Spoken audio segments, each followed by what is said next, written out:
مصطفیٰ جانے رحمت پہ لاکھوں سلام۔ بسم اللہ الرحمن الرحیم۔ السلام علیکم ورحمۃ اللہ وبرکاتہ۔ کچھ سرزمینیں صرف نقشے پر نہیں ہوتی، وہ تاریخ کے دل پر لکھی ہوتی ہیں۔ افغانستان یہ صرف ایک ملک نہیں، یہ خراسان ہے۔ وہ خراسان جہاں اسلام نے تلوار سے پہلے تزکیے کو چنا، تزکیے نفس کو چنا، جہاں لشکروں سے پہلے درویش آئے، اور جہاں دین نظریہ نہیں روح تھی۔ تاریخ ہمیں کیا بتاتی ہے؟ تاریخ ہمیں یہ بتاتی ہے کہ خراسان کبھی سلفی نہیں تھا، کبھی وہابی نہیں تھا۔ یہ خطہ فقہ میں حنفی اور مزاج میں صوفی تھا۔ امام ابو حنیفہ کے افکار یہیں سانس لیتے تھے، اور نقش بندیہ سلسلہ یہیں خاموشی سے دلوں کی اصلاح کرتا تھا۔ امیر تیمور کا ہرات، رومی کا بلخ، شاہ نقش بند کا بخارا، اور امام احمد رضا خان کا قندھار، یہ سب علم اور روحانیت کے مراکز تھے۔ لیکن پھر کیا ہوا؟ خراسان پر نظریات اترنے لگے، کبھی جہاد کے نام پر، کبھی اصلاح کے نام پر، کبھی انقلاب کے نام پر۔ سعودی وہابیت، بر صغیری مودودیت، اخوانی سیاست، یہ سب خراسان کی روح کے لیے کچھ اجنبی سی زبانیں تھیں، لیکن یہ داخل کی گئیں۔ یہ اسلام کو یا تو تلوار بنا رہی تھیں یا پارٹی منشور نعرے۔ مولانا مودودی کا اسلام، پارٹی، اس کی تنظیم، انقلاب، جو کہ افغانستان کی زبان نہیں تھا۔ افغانستان کا اسلام ایسا تھا ہی نہیں۔ یہاں اسلام بیعت سے چلتا تھا، بیلٹ پیپر سے نہیں۔ یہاں امارات تھی، پارٹی سیاست نہیں۔ 2021 کے بعد افغانستان ایک موڑ پر کھڑا تھا۔ یا تو وہ پچھلی نظریاتی جنگوں کو دہراتا، یا پھر کچھ مختلف، خاموشی سے اپنے اصل کی طرف لوٹتا۔ طالبان نے ایک غیر متوقع فیصلہ کیا۔ سلفی وہابی لٹریچر پر پابندی۔ آپ صحیح سن رہے ہیں، سلفی وہابی لٹریچر پر پابندی، مودودی کی کتابوں پر پابندی۔ دوبارہ سنیے، مودودی کی کتابوں پر پابندی۔ یہ کتابوں کا بین نہیں تھا، یہ نظریات کی فلٹریشن ہے، نظریات کی چھانٹی ہے۔ طالبان نے اعلان نہیں کیا، انہوں نے شور نہیں مچایا، لیکن عملی طور پر انہوں نے ایک ماڈل چن لیا۔ ریاستی حنفی اسلام، نہ جماعتی، نہ انقلابی، نہ برآمد شدہ۔ یہ وہ اسلام تھا جو صدیوں سے افغانستان کی جڑوں میں موجود تھا۔ کیا ہم کہہ سکتے ہیں کہ نقش بندیہ واپس آ گئی؟ نہیں، یہ ابھی نہیں کہا جا سکتا۔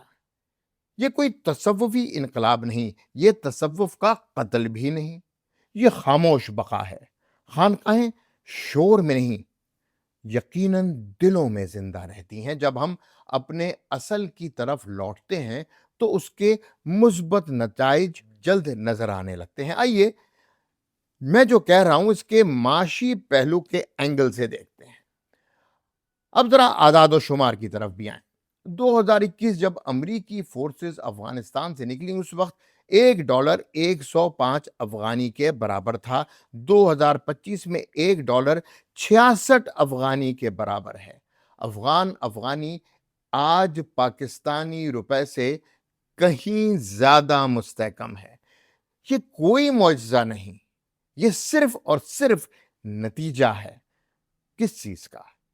کم کرپشن، کم نظریاتی تجربات، کم درآمدی ایجنڈے۔ جب ریاست اپنی روح پہچان لیتی ہے تو معیشت سانس لینے لگتی ہے۔ افغانستان کی کہانی یوں ختم نہیں ہوتی، کیونکہ اس کے ساتھ جڑا ہے یہاں سے ایک اور زمین کا سلسلہ۔ یہ وہ سرزمین ہے جو خراسان سے جڑی بھی ہے اور جدا بھی ہے، پاکستان۔ پاکستان کا آخر مسئلہ ہے کیا؟ وسائل کی تو کوئی کمی نہیں، مسئلہ نظریات کی زیادتی ہے۔ ہر دہائی میں ایک نیا نظریہ، ایک نیا بیانیہ، اور پھر اس کو ٹھونسا جاتا ہے پاکستانی عوام کے اوپر۔ کبھی قوم پرستی، کبھی سوشلزم، کبھی جہاد، کبھی لبرلزم، کبھی سیاسی اسلام، اور ہر نظریہ، یقین مانیے، ہر نظریہ ریاست کو ایک نئی تجربے گاہ بنا دیتا ہے۔ پاکستان نے اسلام بھی درآمد کیا، کبھی عرب سے، کبھی مصر سے، اور کبھی ایران سے۔ میں یہ کہنے میں حق بجانب ہوں گا کہ اپنی زمین کے اسلام کو خود پاکستان پہچان ہی نہ سکا۔ یہاں اسلام یا تو نعروں میں قید رہا یا جماعتوں میں، روحانیت یا تو مشکوک قرار پائی یا سیاسی طور پر استعمال ہوئی۔ آپ میری بات سمجھ گئے ہوں گے۔ دوسری طرف افغانستان نے ایک بات سیکھ لی کہ ہر مذہبی فکر ریاست کے لیے موزوں نہیں۔ انہوں نے وہابیت کو روکا، مودودیت کو بھی روکا، یعنی تلوار والے اسلام کو بھی روکا گیا، پارٹی والے اسلام کے سامنے بھی اب دیوار باندھی گئی۔ پاکستان نے ابھی تک یہ فیصلہ نہیں کیا۔ آج ایک تلخ حقیقت ہے، افغانی پاکستانی روپے سے زیادہ مستحکم ہے۔ یہ افغانی کی جیت نہیں، یہ روپے کی شکست ہے، اور یہ شکست بینکوں میں نہیں، یہ شکست بیانیوں میں، نیریٹیوز میں ہوئی ہے۔ جب کوئی بھی قوم اپنی روح کو کھو دیتی ہے تو معیشت ڈگمگا جاتی ہے، پھسل جاتی ہے، لڑکھڑا جاتی ہے۔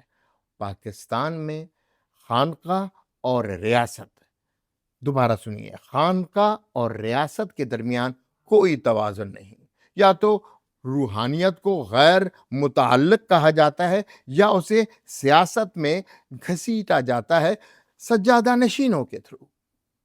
دونوں صورتیں خطرناک ہیں۔ تاریخ ہمیں بتاتی ہے ریاستیں اس دن ٹوٹتی نہیں جس دن دشمن حملہ کرے، ریاستیں اس دن کمزور ہوتی ہیں جس دن وہ اپنی پہچان کو کھو بیٹھتی ہیں۔ افغانستان نے نظریات سے پیچھے ہٹنا سیکھ لیا۔ پاکستان ابھی بھی نظریات آزما رہا ہے۔ وقت شاید اب بہت کم ہے جب تاریخ اشارہ دیتی ہے، اور بہت زیادہ جب وہ فیصلہ سنا دیتی ہے۔ خراساں خاموشی سے لوٹ رہا ہے۔ سوال اب یہ نہیں ہے کہ افغانستان کہاں جا رہا ہے، سوال تو اب یہ بنتا ہے کہ ہمارا ملک، ہمارا وطن پاکستان کب ایک لیبارٹری بننے سے رکے گا۔ پاکستان کو بھی سلفی، وہابی، دیوبندی نظریات سے دور ہو کر اپنی اصل کی طرف لوٹنا ہے۔ اس زمین پر اسلام اولیاء اللہ لے کر آئے جو ماورائے نہر اور خراساں سے آئے، اور یہی حقیقت اس ملک کو جوڑ سکتی ہے۔ انسنی باتیں، جواد رضا خان۔ مصطفیٰ جانے رحمت پہ لاکھوں سلام، مصطفیٰ جانے